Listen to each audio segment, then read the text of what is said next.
नमस्कार प्रभाती किचन रे आपण समस्त को मो तरफ अनेक अनेक स्वागत। आज मु बनैबी पोटलर गोटा भजा जोटा कि पखाल गरम किंबा रुटी जो थे भी खाइले भल लगी थाए।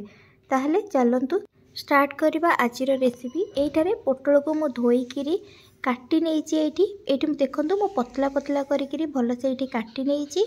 काटी सारिबा परे एथिरे मु 2 चम्मच मु बेसन ऐड करिछि। ये बेसन मु 2 चम्मच दे सारिबा परे अदा रसुण पेस्ट मु नैथिली सेइथिरे भी 1 चम्मच एथिरे देइछि। तापरे किछि मसला जेमिति कि लंका गुंड 1 चम्मच, हलदी गुंड 1 चम्मच, जीरा गुंड 1 चम्मच एवं गरम मसला 1 चम्मच परे मु एठी 1 चम्मच लूण देइकिरी सेटा को भल से एठी गोळेई नेइछि। तापरे एठी गोटे कढ़ाई गरम करिकिरी मु एठी सोरिष तेल देइछि। सोरिष तेल मु बड़ चम्मच रे 2 चम्मच सोरिष तेल देइछि। तेल गरम हो सारा पर ये मुझे गोलैकी रखी पोटल को ये कड़े में भाजवा पाई।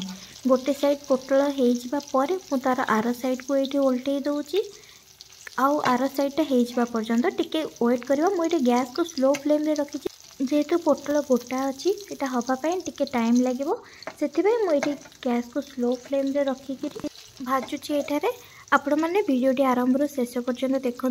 आशा करुँच कि भिडटी आपन को भल लगे। आदि भल लगे ताहले लाइक सहित शेयर करदे। शेयर करने सहित मो चैनल रे नुआ थिले सब्सक्राइब करदे।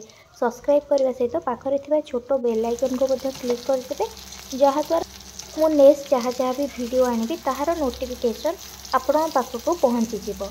देखो ये पोटल भजा मो 2 साइड भलसे ओल्टे देइछि। 2 साइड रे भलसे पोटल भजा हो भी गलानी। यही पोटल भजा को आपण पखाल सहित हो किंबा गरम भात रे कि रुटी सहित जो थे भी खाइले यार टेस्ट बहुत भल थाए। आपण मैंने भी यहीपरि भाव में बनातु। आउ केमती लगुच मो सहित कमेंट सेक्शन रे शेयर करेंगे। धन्यवाद।